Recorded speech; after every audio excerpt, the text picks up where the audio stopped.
This is Optimal Health Daily, episode 1802. How do I know if I'm sleep deprived? And Fitness Myths Dispelled, both by Chalene Johnson of chalenejohnson.com. And I'm Dr. Neil, your host and narrator. Welcome to another Wednesday edition of Optimal Health Daily. If you're listening in real time, remember, this is just one of a bunch of podcasts where we read to you from blogs for free so that you don't have to read them yourself, except on Fridays. That's where I usually answer your questions. Now, today is Wednesday, and like I do every Wednesday, I'd like to share a little bit of inspiration with you, and I really like today's quote. The only bad workout is the one you didn't do. Anonymous. And today's quote actually applies really nicely to the second post I'm going to read to you. So, like I said earlier, I've got 2 posts instead of the usual one, and I do this when each of the articles is on the shorter side. So, with that, let's get right to today's 2 posts and start optimizing your life. How do I know if I'm sleep deprived? By Chalene Johnson of chalenejohnson.com. I'd always heard that adults were supposed to get 8 hours of sleep on average, but when it came to me actually getting sleep, it was a different story. Between work and family, it seemed like there just weren't enough hours in the day. I'd work during the day, then want to spend time with my family in the evenings, which meant late nights. And of course, I liked my early morning gym time, so the alarm would sound off at 5:30 a.m., and I'd be slow and groggy, but I'd get up and do it all over again. It wasn't until I became more conscious of my health that I focused on my adult ADD. I'd always had trouble focusing without a routine or schedule, but I met a doctor who studied ADD in depth and had ways of diagnosing it, as well as setting up a treatment plan. I was on board and excited about what we might find. After brain scans and thorough testing, the results were severe adult ADD and brain findings that looked like I'd been exposed to high levels of toxins. It turns out that my brain was actually altered in its appearance because of my chronic sleep deprivation. Chronic sleep deprivation is when your body, most specifically your brain, doesn't get enough sleep day after day, week after week. The brain gets rid of toxins while you sleep. It processes and stores everything like memories, thoughts, and feelings. The brain does all the organizing during the sleep cycle, kind of like a caregiver who cleans the house while the children sleep. But if you don't get enough sleep, those toxins build up. Mine had built up so much that my brain looked like it had been exposed to toxins similar to people who go through chemotherapy. With this information, I knew I had to change everything about my current routines and needed to start getting more quality sleep. But I loved my routines. I liked getting up early and hitting the gym, spending time during the day working, hanging out with my family and catching up, and spending late nights getting work wrapped up. With these results, I knew I had to be honest with myself about my sleep and the fact that I was only getting 4 to 5 hours at most nights. Now that's chronic sleep deprivation. I had been sacrificing sleep because that's how I thought successful people did it. Something had to be cut, and I chose to cut sleep. Looking at it now, it wasn't a smart move, and I had to change everything. Once the science was staring me in the face, I had to change everything to accommodate more sleep in my lifestyle. It hasn't been easy, but I've changed my routine so I can get more shut-eye. I stopped teaching a class at the gym. I still work and spend time with my family, but I get into bed much earlier and remember that things can wait until tomorrow. Sleep has to be a priority if I want to live a full and healthy life.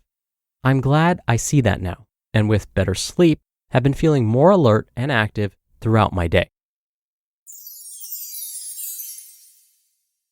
Fitness Myths Dispelled by Chalene Johnson of chalenejohnson.com. This fitness myth is so strongly held that I believe it is the reason why one of the most effective programs I've ever created never took off on TV, and that is Chalene Extreme. It's a program I developed around heavy strength training. Now, I didn't mention the name so you would go out and buy it. I just want to tell you that this program was created with a ton of support from science, and the results that people have from this program were like jaw-dropping, astonishing. Not true.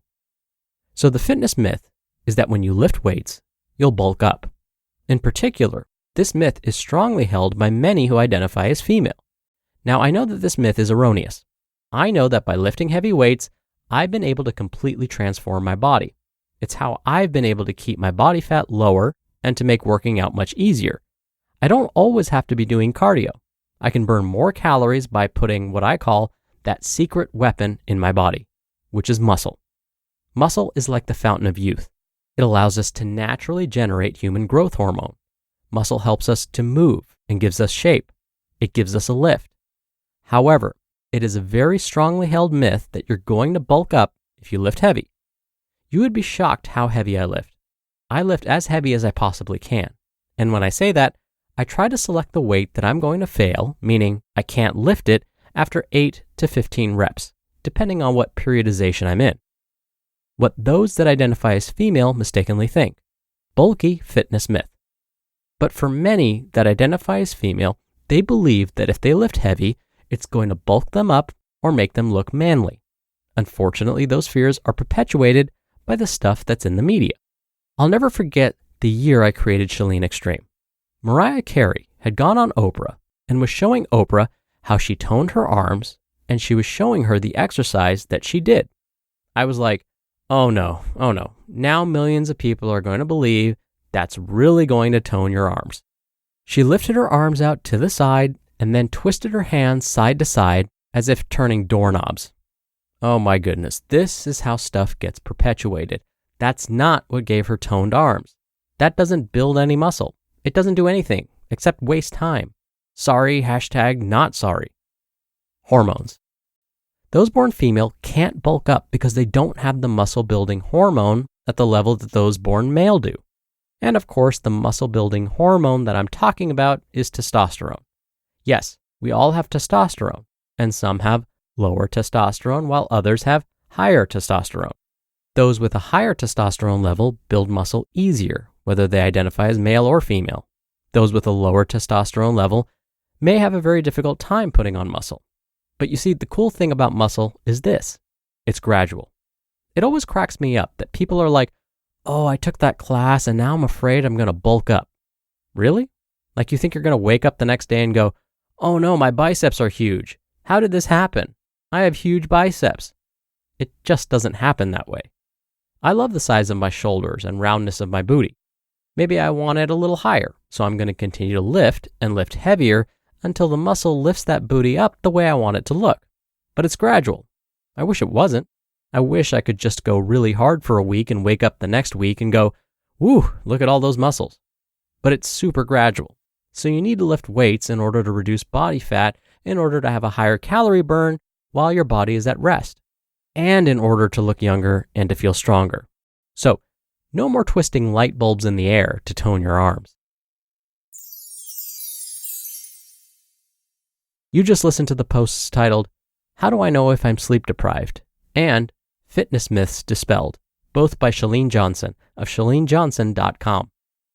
Dr. Neil here for my commentary. I'll spend this time talking about Chalene's second article, The Myth of Getting Too Bulky by Lifting Weights. Look, if this myth was true, that weightlifting or resistance training regularly made people too bulky or too muscular, we would probably have fitness classes all about how to decrease muscle. If building too much muscle was really a problem, there would likely be someone trying to sell a product all about how to decrease your bulky muscles. But the truth is, being too bulky isn't the problem. The opposite is true. We actually lose muscle as we age. Oh, and getting too muscular takes a lot of work. I'll repeat, a lot of work. Think about how insulting it would be to walk up to someone that looks to be in great shape. Think six-pack abs, shoulders that look like boulders, and so on. And say to them, so, getting that impressive physique didn't take you that long, right? I mean, it's easy to bulk up, so I should be able to achieve that in no time. How crazy does that sound? And again, how insulted would that person be? They probably spent hours, weeks, months, years of their life trying to get into that shape. I think I've made my point. I'll stop crying now. But hopefully, we can put an end to this myth once and for all. All right, that'll do it for today. Thank you so much for listening. Thank you for being a subscriber of the show. Thank you for sharing this show with someone. I hope you have a great rest of your day, and I'll see you back here tomorrow where your optimal life awaits.